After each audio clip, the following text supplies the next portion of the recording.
Comment réagissons-nous face à la mort? Quand nous apprenons par exemple qu'un de nos amis vient de mourir. C'est ce qu'a vécu Jésus. Cela nous est raconté dans l'Évangile selon Jean et c'est le 7e des signes que Jean rapporte dans son Évangile. Un drame, un ami de Jésus nommé Lazare vient de mourir. Et Jésus est appelé, alors qu'il n'est pas dans la même région que la famille de Lazare, Jésus est appelé au secours. Mort ou vivant. Dans ce 7e signe, contrairement aux autres, ou à la plupart des signes dans l'Évangile selon Jean, les explications pour bien le comprendre se situent non pas après le miracle, mais avant. Et c'est ce que nous allons lire pour commencer dans Jean, au chapitre 11, les 16 premiers versets. Il y avait un homme malade, Lazare de Béthanie, village de Marie et de Marthe, sa sœur. C'était cette Marie qui oignit de parfum le Seigneur et qui lui essuya les pieds avec ses cheveux, et c'était son frère Lazare qui était malade.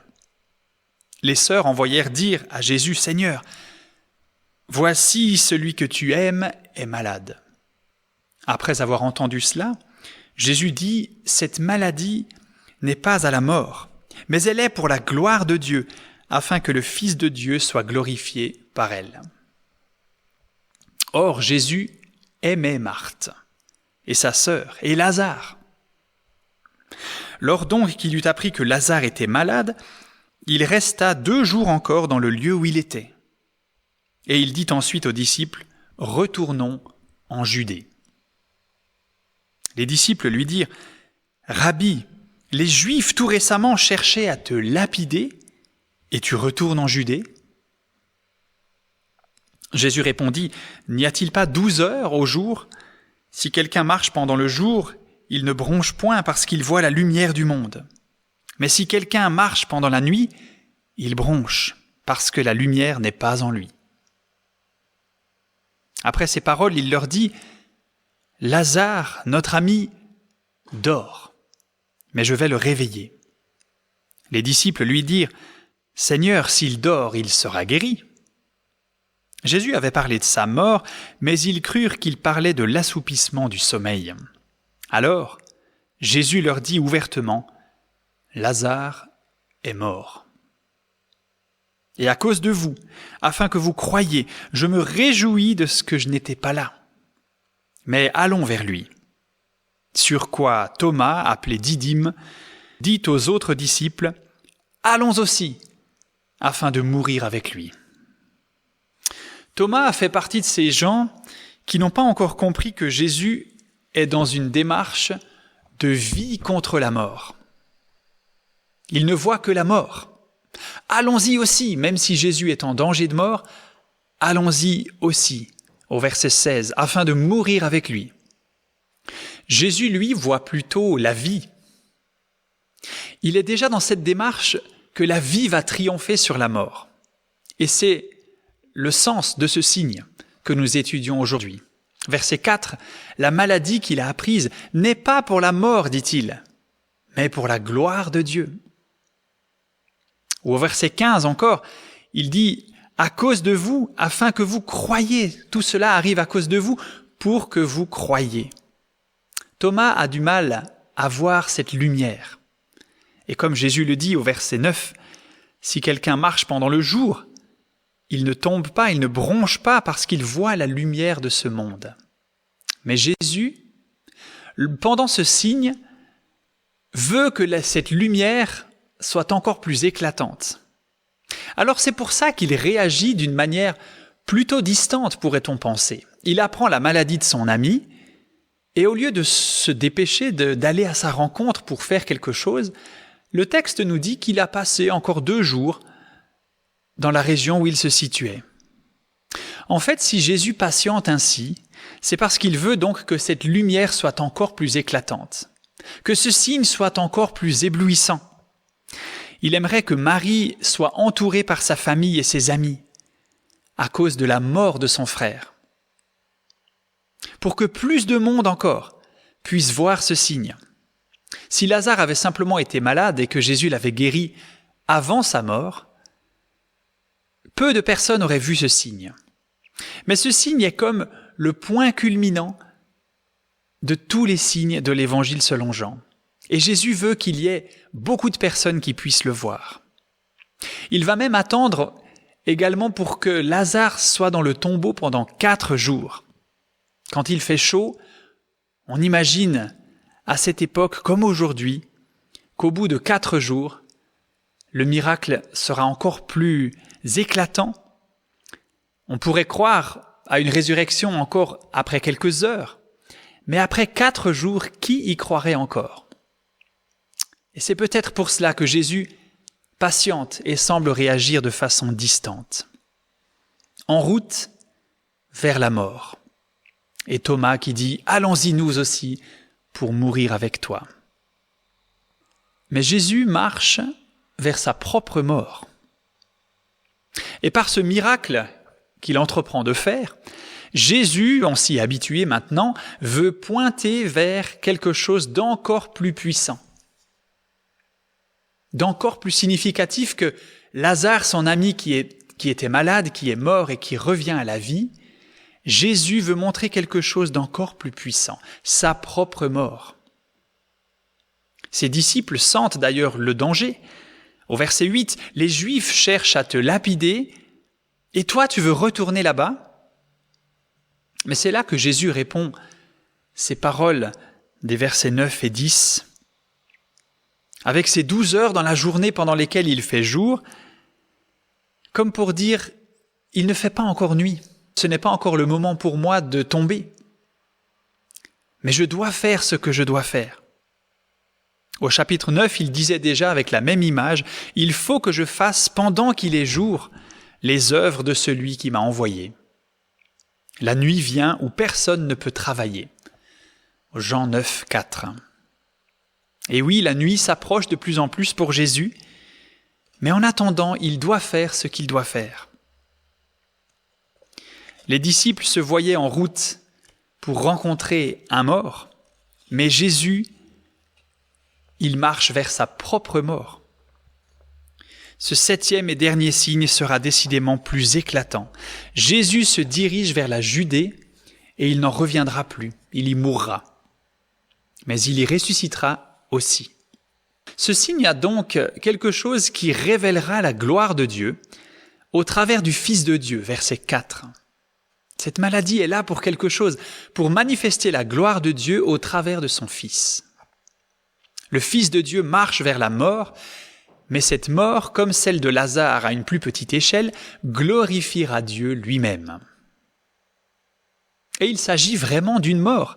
Quand Jésus utilise l'image du sommeil pour parler de Lazare au verset 11, ses disciples comprennent du coup que Lazare peut-être ne serait pas en danger, il est simplement endormi, et donc qu'on n'a pas besoin d'aller en Judée.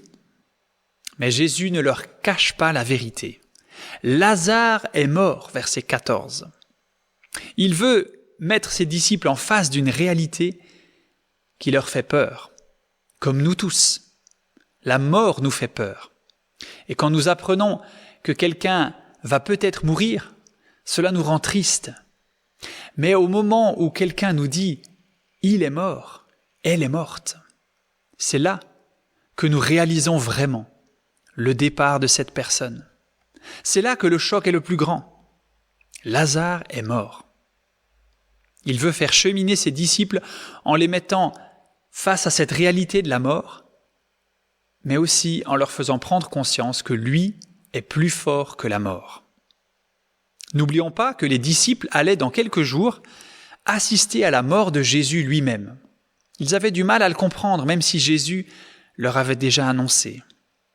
Avec une telle démonstration d'autorité sur la mort qui va se passer quand Jésus va faire sortir Lazare du tombeau, Jésus voulait quelque part les rassurer, faire augmenter leur foi et leur dire « Ne vous inquiétez pas, même si vous me voyez mourir, dans quelques jours, je garde toute autorité sur la mort. Souvenez-vous de Lazare après 4 jours. Je l'avais ramené à la vie. Alors ne pensez pas que je vais me faire engloutir par la mort. » Tout cela, verset 15, c'est afin que vous croyiez. Jésus promet la résurrection. Et nous arrivons maintenant à Béthanie, justement, où Jésus va se faire accueillir par l'une des deux sœurs de Lazare, celui qui est mort, cette sœur qui s'appelle Marthe. Et dans ce dialogue avec Marthe, on comprend bien l'ambiguïté. Elle va parler de la résurrection finale des croyants. Oui, je crois que tu vas le ressusciter au dernier jour. Ça, je le crois. Alors, qu'est-ce que tu veux dire quand tu me dis de croire? En fait, en disant cela, elle donne l'occasion à Jésus de s'expliquer. Elle dit ce qui n'est pas très étonnant, que les morts vont ressusciter à la fin, pour donner l'occasion à Jésus de dire ce qu'il veut faire d'étonnant. D'accord, la résurrection finale, mais alors tu parles d'une autre résurrection qui pourrait arriver maintenant? Cela donne à Jésus l'occasion de prononcer cette merveilleuse phrase au verset 25, « Je suis la résurrection et la vie.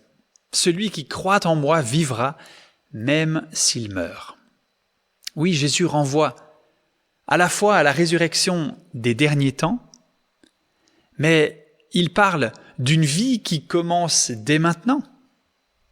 Il parle d'une vie nouvelle, symbolisée ici dans ce signe par la résurrection de Lazare.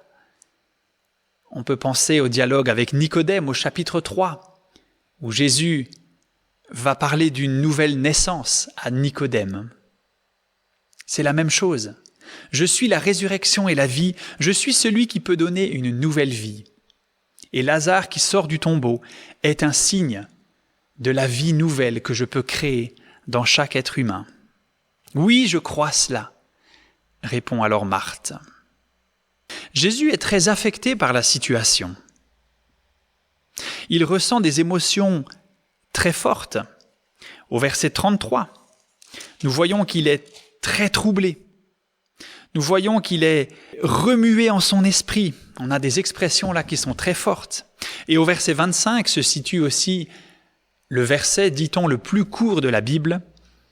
Jésus pleura. Jésus n'est pas insensible. Il n'est pas un de ces personnages qui aurait tout pouvoir et du coup qui prendrait de la distance avec toutes les choses parce qu'il peut tout faire. Jésus reste affecté par cette situation. Mais pourquoi est-ce qu'il pleure? On peut se poser la question. Pourquoi Jésus pleure-t-il? Plusieurs possibilités. Soit il pleure son ami Lazare qui est mort. Et cela serait tout à fait compréhensible. Mais finalement, peut-il vraiment pleurer son ami qu'il sait qu'il va ressusciter bientôt et qu'il va revoir hors du tombeau? Car Jésus en est sûr de cet accomplissement, nous le verrons dans un instant.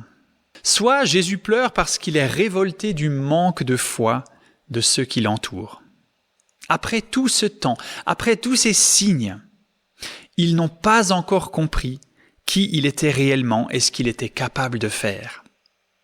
On voit les reproches qui abondent contre Jésus. Verset 37 par exemple, « Il a guéri l'aveugle et il n'a rien pu faire pour son ami. » Et Marthe et Marie font le même genre de reproche. « Si tu avais été ici, Lazare ne serait pas mort. » Jésus pleure peut-être parce que nous sommes lents à comprendre.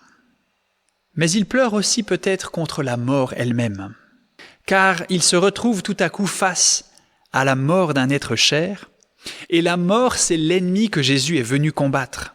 Jésus est venu combattre la mort. 1 Corinthiens 15, 26 nous dit « Le dernier ennemi qui sera détruit, c'est la mort. » Et face au tombeau à Béthanie dans lequel se trouve Lazare, Jésus est face à la mort. Il pense à sa propre mort, qu'il va bientôt endurer. La mort est difficile même pour Jésus. Ne pensons pas que c'était facile pour Jésus d'aller à la croix. La mort était l'ennemi de Jésus jusqu'au bout. Et il commence à pleurer aussi peut-être parce qu'il voit sa propre mort. Il voit son propre tombeau. Il fait face à cet ennemi redoutable qu'est la mort. Et au chapitre suivant, à Jérusalem, Jésus dira à nouveau qu'il est très troublé car l'heure de sa mort approchait. Alors après ces dialogues avec Marie puis avec Marthe, Jésus va accomplir le miracle. Jésus accomplit le signe. Et nous lisons à partir du verset 38 de Jean chapitre 11. Jésus, frémissant de nouveau en lui-même, se rendit au sépulcre. C'était une grotte et une pierre était placée devant. Jésus dit « ôtez la pierre ». Marthe, la sœur du mort, lui dit « Seigneur, il sent déjà, car il y a 4 jours qu'il est là. » Jésus lui dit « Ne t'ai-je pas dit que si tu crois, tu verras la gloire de Dieu ?» Ils ôtèrent donc la pierre. Et Jésus leva les yeux en haut et dit « Père, je te rends grâce de ce que tu m'as exaucé. Pour moi, je sais que tu m'exauces toujours, mais j'ai parlé à cause de la foule qui m'entoure, afin qu'ils croient que c'est toi qui m'as envoyé. » Ayant dit cela, il cria d'une voix forte « Lazare, sors !» Et le mort sortit, les pieds et les mains liés de bandes, et le visage enveloppé d'un linge. Jésus leur dit « Déliez-le et laissez-le aller. » Est-ce que quelque chose vous frappe dans le déroulement de ces événements? Ce qui m'a frappé, c'est que Jésus remercie le Seigneur avant d'avoir vu l'exaucement. Cette foi de Jésus est vraiment incroyable. Réfléchissez à la façon dont nous aurions peut-être prié pour ce miracle. Nous aurions demandé à Dieu de tout notre cœur, « Seigneur, ressuscite cet homme », puis nous aurions attendu le temps qu'il fallait. Et puis en voyant cet homme ressuscité, nous aurions remercié Dieu, nous l'aurions loué pour le miracle qu'il venait d'accomplir. Mais Jésus n'attend pas l'accomplissement avant de louer le Seigneur, avant de louer son Père. Il sait qu'il a déjà été exaucé. C'est ce qu'il dit au verset 42, « Pour moi, je sais que tu m'exauces toujours. Mais j'ai parlé ainsi à cause de la foule qui m'entoure, pour qu'elle voie ma foi, mais aussi ma puissance, mon autorité sur la mort. Le fait qu'il n'y a pas de doute, je suis plus fort que la mort, et un jour je vais vaincre la mort, moi aussi. » Nous avons devant nous l'exemple suprême de la prière de foi, celle dont nous rêvons peut-être, une foi qui ne doute pas, qui est sûre qu'elle sera exaucée. Et c'est tellement difficile pour nous. Bien souvent, nous dit la parole de Dieu, nous ne sommes pas exaucés parce que nous ne savons pas comment demander. Ou bien nous n'avons pas assez de foi dans ce Dieu des miracles. Mais le signe accompli ce jour-là en faveur de Lazare, même s'il avait procuré une grande joie, et la foi même chez beaucoup, ne faisait qu'indiquer une autre réalité encore plus belle. Lazare, après tout, est la 3e personne que Jésus a ramenée d'entre les morts. Selon les évangiles, il y en a peut-être eu d'autres. Il y a eu le fils d'une veuve à Naïn dans Luc 7, une fille de Jaïr dans Luc 8, et ici Lazare, son ami. Toutes ces personnes que Jésus a ramenées à la vie, eh bien, ont continué leur vie d'avant, mais un jour elles sont à nouveau décédées. Jésus avait accordé une suite dans la vie, mais pas la vraie résurrection. La réalité derrière ce signe, c'est que Jésus meurt pour nous, mais il ressuscite d'une autre manière. Jésus va vraiment ressusciter, vraiment avoir une vie nouvelle, et pas simplement comme Lazare, une prolongation de sa vie après une mort de 4 jours. Jésus est vraiment mort, comme Lazare était vraiment mort, et il n'y avait aucun doute là-dessus. Tout le monde pouvait observer que Lazare était mort, les gens étaient venus pour l'enterrement, les gens avaient assisté à la mise au tombeau, ça faisait 4 jours, personne ne pouvait mettre en doute la mort de Lazare. De la même manière, Jésus est vraiment mort, et personne n'a pu mettre en doute sa mort. Bien sûr, certains contradicteurs essayent de la mettre en doute en disant que Jésus n'est pas vraiment mort, mais nous savons, la Bible nous dit qu'il est réellement mort. Et il est réellement ressuscité. Et c'est la vraie résurrection là que Jésus a vécue. Jésus sera le premier à ressusciter pour la gloire éternelle. Alors avec tous ces signes dans l'Évangile selon Jean, nous voyons nous admirons la personne de Jésus-Christ. À chaque fois, Jésus a cherché à se présenter à nous. Tout cela, c'est pour que nous croyions en lui, nous dit l'Évangile. Tous ces signes ne doivent pas nous laisser indifférents. Sommes-nous morts ou vivants? C'est finalement la dernière question que Jésus nous pose dans ces signes. Bien sûr, si nous écoutons cette vidéo, si vous l'écoutez, vous êtes bien vivant. Mais n'y a-t-il pas des choses qui traînent dans nos vies, qui pourrissent dans un tombeau depuis 4 jours ou même depuis plus longtemps? Ne sommes-nous pas touchés par la mort en nous dans bien des domaines?